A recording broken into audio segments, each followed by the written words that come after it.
Imam Ibnul Mubarak menuliskan dalam kitab beliau Az-Zuhud suatu hadis yang diriwayatkan oleh Sayyidina Anas bin Malik. Beliau ketika itu sedang berkumpul, duduk-duduk bersama Rasulullah Shallallahu Alaihi Wasallam. Tiba-tiba Nabi Muhammad Shallallahu Alaihi Wasallam bersabda, akan datang kepada kalian seorang laki-laki penghuni surga. Tak lama kemudian datanglah seorang pemuda dari kalangan kaum Ansor.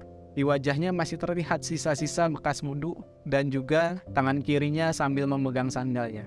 Keesokan harinya, ketika Sayyidina Anas bin Malik berkumpul duduk-duduk bersama Rasulullah SAW lagi, Nabi Muhammad SAW bersabda, sesungguhnya nanti akan datang kepada kalian seorang pemuda, seorang laki-laki yang akan menjadi penghuni surga. Kemudian datanglah pemuda yang kemarin, seorang laki-laki dari kaum Ansor yang wajahnya masih terlihat bekas wudhu dan sambil memegang sendal di tangan kirinya. Keesokannya lagi, ketika para sahabat berkumpul duduk-duduk lagi bersama Rasulullah SAW, beliau kemudian kembali bersabda, sesungguhnya nanti akan datang seorang pemuda yang akan menjadi penghuni surga. Tak lama kemudian datanglah pemuda yang kemarin. Setelah itu sahabat Abdullah bin Amr bin As penasaran dengan apa yang dilakukan pemuda tersebut. Akhirnya ia meminta izin kepada pemuda tadi agar bisa menginap di rumahnya. Sehari, 2 hari, 3 hari, Sayyidina Abdullah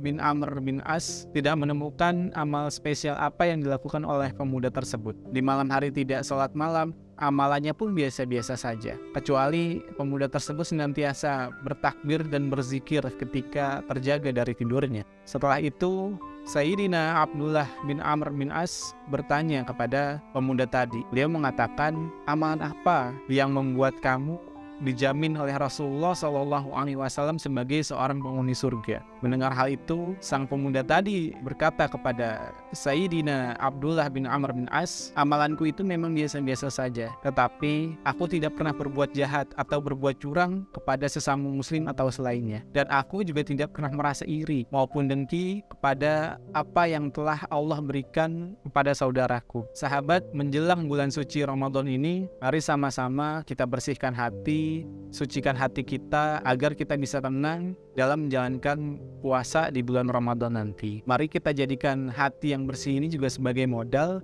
kita menjalankan ibadah di bulan Ramadan. Dan mudah-mudahan kita juga bisa masuk surga dengan modal hati yang bersih sebagaimana pemuda tadi.